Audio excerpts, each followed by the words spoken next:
Hello friends, welcome to my YouTube channel. मैं आपके लिए बहुत ही इंपॉर्टेंट प्रैक्टिस सेट लेकर के आया हूं जो आपका उत्तर प्रदेश पुलिस से रिलेटेड है। जो आपके जेल वार्डन, घुड़सवार, फायरमैन और परीक्षा 2020 दिसंबर 2020 को द्वितीय पाली हुई की थी। बहुत इंपॉर्टेंट आपका प्रैक्टिस सेट है। यूपीपी के लिए आपका वरदान सिद्ध होगा ये प्रैक्टिस सेट। तो शुरू करते हैं आज का प्रैक्टिस सेट। पहला आपका टॉपिक रहेगा हिंदी। जो हिंदी के पहला सब्जेक्ट आपका क्या है? हिंदी। तो हिंदी के बारे में चर्चा करेंगे प्रैक्टिस सेट में। पहला प्रश्न है आपका, इनमें से जिसका जन्म अंडे से होता है उसको व्यक्त कीजिए। किसका अंडे से जन्म, किस क्या कहते हैं? उसे अंडज कहते हैं। जैसे मुर्गी, मुर्गी का जन्म अंडा होता है, अंडे से होता है, तो उसे क्या कहते हैं? अंडज कहते हैं। दूसरा प्रश्न है आपका, निम्नलिखित अमृत का एनकार्थक शब्द नहीं है। कौन सा नहीं है? स्वर्ण भी है, पारा भी है, दूध भी है, लेकिन मोती नहीं है। तो यहाँ पे डी आंसर आपका हो जाएगा। क्वेश्चन नंबर 3 के बारे में बात करेंगे। अमृतलाल नागर के उपन्यास मानस हंस का की कथा वस्तु है। क्या है? बुंदेलखंड का सांस्कृतिक जीवन, ये भी नहीं है। हनसोन्मुख दूधकालीन भारत, आपका ये भी नहीं है। लोरिक चंद्र की लोक कथा, आपका ये भी नहीं। तुलसीदास का मानसिक विकास, ये आपका सही, डी वाला आंसर आपका सही हो जाएगा। अमृतलाल नागर के उपन्यास मानस हंस की कथा वस्तु है। कौन सी? तुलसीदास का मानसिक विकास। आगे देखते हैं इसके क्वेश्चन के बारे में थोड़ा। मानस हंस का अमृतलाल नागर द्वारा रचित हिंदी का प्रसिद्ध उपन्यास है। इस उपन्यास में रामचरितमानस के लोकप्रिय लेखक तुलसीदास जी के जीवन को आधार बनाकर लिखा गया है।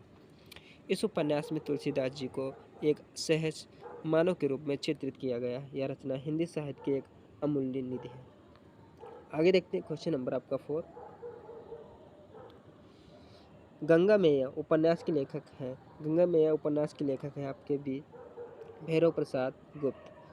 कौन है? भैरव प्रसाद गुप्त हैं गंगा मैया के लेखक।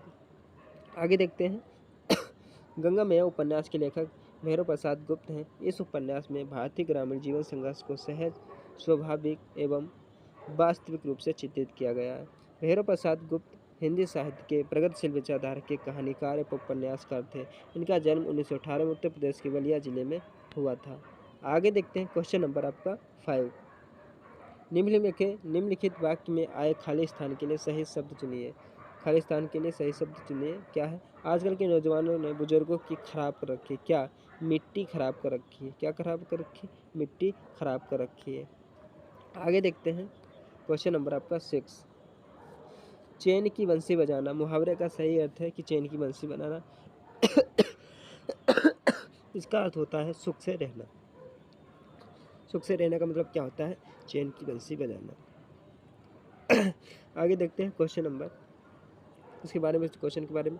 चैन की बंसी बजाना मतलब सुख से रहना। ईद का चांद बहुत दिनों पर दिखना, बहुत दिनों बाद दिखना। और 9 to 11 होना मतलब भाग जाना, इसका अर्थ होता है। Question number 7। लोग भूल गए पर साहित्य अकादमी पुरस्कार पाने वाले कवि हैं। लोग भूल गए पर साहित्य अकादमी पुरस्कार पाने वाले कवि कौन से हैं? रघुवीर सहाय। रघुवीर सहाय को यहाँ पे पुरस्कार मिला था। किसके लिए? लोग भूल गए एक साहित्य अकादमी उपन्यासकार था, उन्होंने उसको रघुवीर सहाय को मिला था। आगे देखते हैं इस क्वेश्चन के बारे में। लोग भूल गए कि रघुवीर सहाय का कविता संग्रह है, जिसे वर्ष 1984 में हिंदी भाषा में साहित्य अकादमी पुरस्कार प्रदान किया गया। वर्ष 2022 का हिंदी भाषा का साहित्य अकादमी पुरस्कार बद्री नारायण को उनके काव्य संग्रह तुमड़ी के शब्द के लिए दिया गया। आगे देखते हैं क्वेश्चन नंबर 8 से 12 प्रश्नों के लिए निम्नलिखित अनुच्छेद को पढ़कर उसके नीचे दिए गए प्रश्नों के उत्तर दीजिए। इसको आप हिसाब से पढ़ेंगे और इसका आंसर करेंगे। बहुत ही बारीकी से इसको पढ़ना है और समझना है। निबंध कविता कहानी की तरह रचनात्मक साहित्य की एक विधा, लेकिन इस शब्द का प्रयोग किसी विषय की तार्किक और बौद्धिक विवेचना करने वाले लेखों के लिए भी किया जाता है। निबंध के पर्याय रूप में संदर्भ, रचना और प्रस्ताव का भी उल्लेख किया गया जाता है, लेकिन साहित्य आलोचना में सर्वाधिक प्रचलित शब्द निबंध ही है। इसे अंग्रेजी के कंपोजिशन और ऐसे के अर्थ में ग्रहण किया जाता है। आचार्य हजारी प्रसाद द्विवेदी के अनुसार संस्कृत में भी निबंध का साहित्य है। प्राचीन संस्कृत साहित्य के में उन संबंधों में धर्मशास्त्रीय सिद्धांतों की तार्किक व्याख्या की जाती है। उनमें व्यक्तित्व की विशेषता नहीं होती थी, किंतु वर्तमान काल के निबंध संस्कृत के निबंधों से ठीक उल्टे हैं। उनमें व्यक्तित्व या व्यक्तिकता का गुण सर्वप्रधान है। हिंदी साहित्य के आधुनिक युग में भारतेंद्र और उनके सहयोगियों से निबंध लिखने की परंपरा का आरंभ होता है। निबंध ही नहीं, गद्य की कई विधाओं का प्रचलन भारतेंद्र हरिश्चंद्र से होता है। यह इस बात का प्रमाण है कि गद्य और उसकी विधाएं आधुनिक मनुष्य के स्वाधीन व्यक्तित्व के अधिक अनुकूल हैं। मोटे रूप में स्वाधीनता अधिक आधुनिक पूर्व मनुष्य का केंद्रीय भाग है। इस भाव के कारण परंपरा की रूढ़ियाँ दिखाई पड़ती हैं। समसामयिक परिस्थितियों का दबाव अनुभव होता है। भविष्य की संभावनाएं खुलती जान पड़ती हैं। इसी को इतिहास बोध कहा जाता है। भारतेंद्र युग का साहित्य इस इतिहास बोध के कारण आधुनिक माना जाता है। क्या माना जाता है? आधुनिक माना जाता है। आइए देखते हैं क्वेश्चन नंबर 8 का आंसर। प्रस्तुत गद्यांश का शीर्षक होगा। प्रस्तुत गद्यांश का शीर्षक क्या होगा? यहाँ पे निबंध क्या है? हमने यहाँ पे प्रस्तुत गद्यांश लिखा क्या है? यहाँ पे निबंध क्या है? क्या है? निबंध क्या है? यहाँ पे प्रस्तुत जो गद्यांश शीर्षक उसका क्या है? निबंध क्या है? आगे देखते हैं प्रश्न नंबर आपका दूसरा। निबंध में हिंदी में निबंध का प्रारंभ कब से हुआ? आपको बताना है कि हिंदी में निबंध का प्रारंभ कब से हुआ। मैंने पहले उसमें बता दिया किससे हुआ? भारतेंद्र युग से हुआ है। आगे देखते हैं क्वेश्चन नंबर 10। निबंध के संदर्भ में असत्य कथन है। इसमें आपको असत्य कथन बताना है कि कौन सा असत्य कथन होगा। निबंध को अंग्रेजी में कंपोजिशन और ऐसे के अर्थ में ग्रहण किया गया। आपका ये भी सही है। दूसरा, निबंध के पर्याय रूप में संदर्भ, रचना और प्रस्ताव का भी उल्लेख किया गया है। आपका ये भी सही है। निबंध संबंध का प्रयोग किसी विषय की तार्किक और बौद्धिक विवेचना करने वाले लेखों के लिए भी किया जाता है। आपका ये भी सही है। और कौन सा कथन असत्य बताया था? तो डी वाला, वर्तमान काल के निबंध व्यक्तित्व व्यक्ति का गुण नहीं है। आपका ये वाला गलत हो जाएगा, तो यही वाला आपका आंसर हो जाएगा। आगे देखते हैं क्वेश्चन नंबर आपका 11।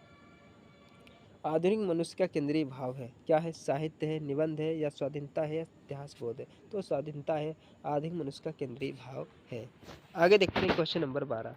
भारतेंद्र और उनके युग के संदर्भ में सत्य कथन है। तो कौन सा सत्य कथन होगा? इस पर हम चर्चा करेंगे। पहला, गद्य का विद्या का प्रचलन भारतेंद्र से होता है। आपका ये भी गलत हो जाएगा, असत्य है। हिंदी साहित्य में भारतेंद्र और उनके सहयोगियों से निबंध लिखने की परंपरा का आरंभ हुआ। आपका ये बी वाला ऑप्शन सही हो जाए, बाकी तीनों आपके ये गलत हो जाएंगे। क्वेश्चन नंबर 13 की बात करें। इनमें से उसी समय को व्यक्त करने वाला कौन सा एक शब्द है? इनमें से उसी समय को व्यक्त करने वाला कौन सा शब्द है? आपको बताना है। तो सी वाला, तत्कालीन। तत्कालीन का मतलब होता है उसी समय का। आगे देखते हैं। जीतने की इच्छा जिज्ञासा कहते हैं, और जानने की इच्छा जीतने की जिज्ञासा कहते हैं। क्या कहते हैं? जीतने की इच्छा को क्या कहते हैं? जिज्ञासा कहते हैं। और जानने की इच्छा को क्या कहते हैं? जिज्ञासा। जो दमन योग्य है उसे क्या कहते हैं? उसे दमनीय कहते हैं। क्वेश्चन नंबर आपका 14 है, हिंदी। ये यूपीपी का प्रैक्टिस सेट है, बहुत आपके लिए इंपॉर्टेंट है। आने वाली वैकेंसीज के लिए बहुत इंपॉर्टेंट है। काफ़ी पूछे जाएंगे यहाँ से सवाल, और रिपीट भी किया जाएंगे यहाँ से। कृत प्रत्ययों के संयोग से बनने वाली क्रिया को क्या कहते हैं?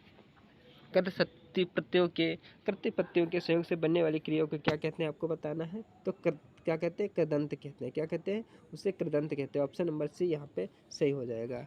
आगे देखते हैं क्वेश्चन नंबर आपका 15। आज टेक्निकल थोड़ी एरर है, दूसरी वीडियो में टेक्निकल एरर आपकी बिल्कुल भी नहीं होगी। क्वेश्चन नंबर 15 की है। श्री कृष्ण के सुन वचन अर्जुन क्रोध से जलने लगे। सब शोक अपना भूल कर करतल युगल बन मलने लगे। संसार देखे अब हमारे शत्रुरण में प्रत पड़े। करते हुए यह घोषणा हो गए उठ खड़े। प्रस्तुत पंक्तियों में कौन सा रस है? इसमें रस बताना है कौन सा? इसमें रोंद रस है। कौन सा है? रोंद रस है। आगे देखते हैं क्वेश्चन नंबर 16। निम्नलिखित में से कौन सा विकल्प विराम भेद और उसके चिन्ह को सुमेलित नहीं करता? तो कौन सा सुमेलित नहीं करता है? तो सी वाला, योजक चिन्ह। योजक चिन्ह क्या है? सुमेलित नहीं करता है, सुमेलित चिन्ह नहीं करता है। निम्नलिखित वाक्य में आए खाली स्थान के लिए सही शब्द चुनिए। जिसने गुलाबी कमीज पहनी है। क्या पहनी है? गुलाबी कमीज पहनी है। तो इसका ऑप्शन क्या हो जाएगा? बी वाला सही हो जाएगा। उसका जिसने गुलाबी कमीज पहनी है उसका नाम श्याम है। क्या है? उसका नाम श्याम है। यहाँ पे बी वाला ऑप्शन सही हो जाएगा। Question number 18। चाबुक निबंध संग्रह के रचनाकार हैं। चाबुक निबंध के रचनाकार हैं सूर्यकांत त्रिपाठी निराला जी हैं। चाबुक निबंध संग्रह के रचनाकार। आगे देखते हैं क्वेश्चन नंबर आपका 19। भोर बिहान निशांत निम्नलिखित में से किसके पर्यायवाची शब्द हैं? भोर बिहान निशांत निम्नलिखित में से किसके पर्यायवाची हैं? ये प्रभात के पर्यायवाची हैं। आगे देखते हैं प्रभात के कौन कौन से पर्यायवाची हैं। भोर हो गया, बिहान हो गया, सवेरा हो गया, प्रातःकाल आदि शब्द के पर्यायवाची हैं। दिवस, दिवा, बार, प्रमाण, वासर आदि तथा गोधूली, सायंकाल, सांझ, संध्या आदि शब्द क्या है? दिन व एवं शाम के पर्यायवाची शब्द है। क्वेश्चन नंबर आपका 20। तुलसीकृत शब्द का समास विग्रह करने पर करण कारक की कौन सी विभक्ति मिलती है? तो ए वाला ऑप्शन सही हो जाएगा, द्वारा। द्वारा वाला सही हो जाएगा, ए ऑप्शन सही हो जाएगा 20 का। क्वेश्चन नंबर आपका 21। निम्नलिखित में से कौन सा विकल्प वाक्यांश और उनके लिए एक शब्द की सही जोड़ी नहीं है? निम्नलिखित में से कौन सा विकल्प वाक्यांश और उनके लिए एक शब्द की सही जोड़ी नहीं है? कौन सी सही जोड़ी नहीं है? डाटा खोल दो बस, ज़्यादा मैंने कुछ चाहिए।